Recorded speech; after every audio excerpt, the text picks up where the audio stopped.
Non mais ça a dû être magique pour ceux qui ont découvert ça. C'est une sorte de rêve. Je viens d'arriver à Palenque, j'ai juste déposé mes affaires à l'hôtel.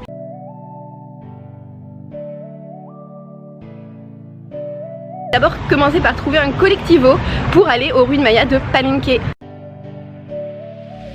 Je suis déjà dans un collectivo, il était à peine à 20 mètres, à mon avis il y en a absolument partout dans la ville.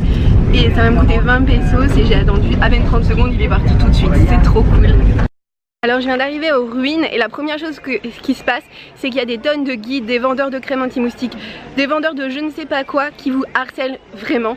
Et moi je suis ici et ça c'est le site, il est absolument gigantesque, c'est un des plus grands sites mayas qui existent aujourd'hui et les bâtiments ont été construits entre 300 et 900 après Jésus-Christ. C'est parti, mon premier site maya.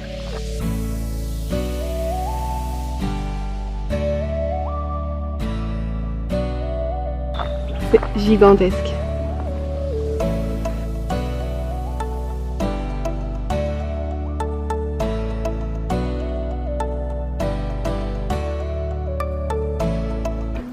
Je suis à l'intérieur du temple.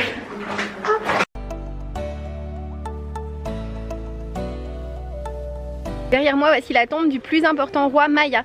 Elle fait 25 mètres de haut et à l'intérieur, il y a tout un tas de petites cavités et la tombe du roi Pacal.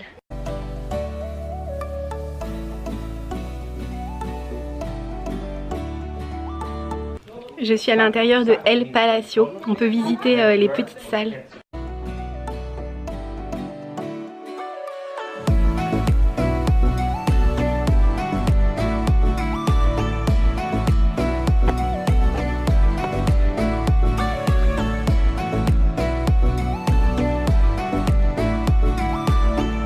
Je suis devant le temple de la croix. Ce qui est hyper impressionnant, c'est qu'ici, les petits temples en haut des pyramides sont conservés et on peut encore les admirer aujourd'hui. Voilà. Le temple n'a pas encore été complètement excavé. On peut voir comment il était au départ.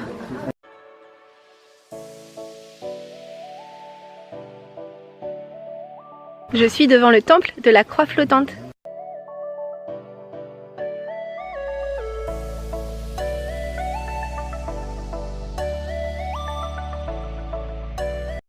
Je suis devant le temple du soleil, construit par le fils du roi Pacal.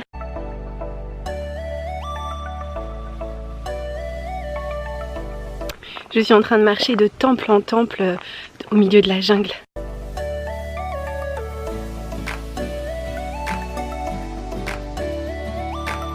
Je commence à comprendre comment fonctionne Palenque. En fait, il y a 3 gros sites de temples où tout le monde s'agglutine. Et ensuite, il y a des temples plus mineurs où personne ne va.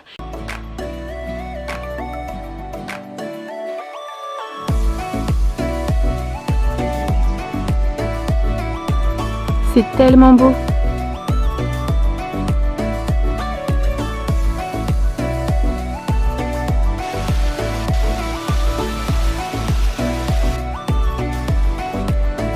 C'est hyper impressionnant de voir à quel point les bâtiments devaient être gigantesques et très forts et que pourtant, siècle après siècle, la nature a repris le dessus.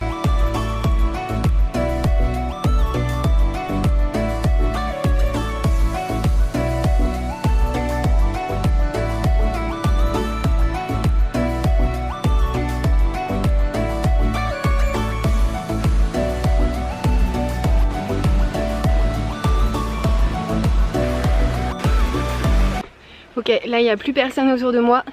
J'ai vraiment l'impression de m'enfoncer toute seule dans la jungle.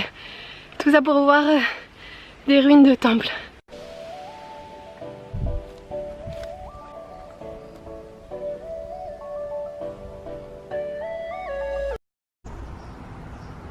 Voici l'écriture maya. Cette écriture est magnifique. Les mayas avaient un véritable alphabet. C'est-à-dire que dans ce dessin, ici, ça forme une syllabe différente, ici une autre syllabe et cette partie-là encore une 3e syllabe.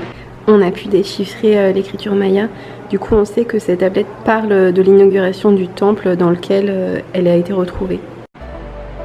Je sors du musée des ruines de Palenque et c'est là qu'ils ont entreposé toutes les plus belles pièces, toutes les plus beaux bas-reliefs, toutes les plus belles statuettes, toutes les stèles avec de l'écriture maya. Et franchement, aller sur le site de Palenque sans voir le musée, c'est vraiment presque inutile. Je suis tellement contente d'être allée dans ce musée et surtout je suis fascinée désormais par l'écriture maya qui est à la fois magnifique et qui en plus est une vraie écriture.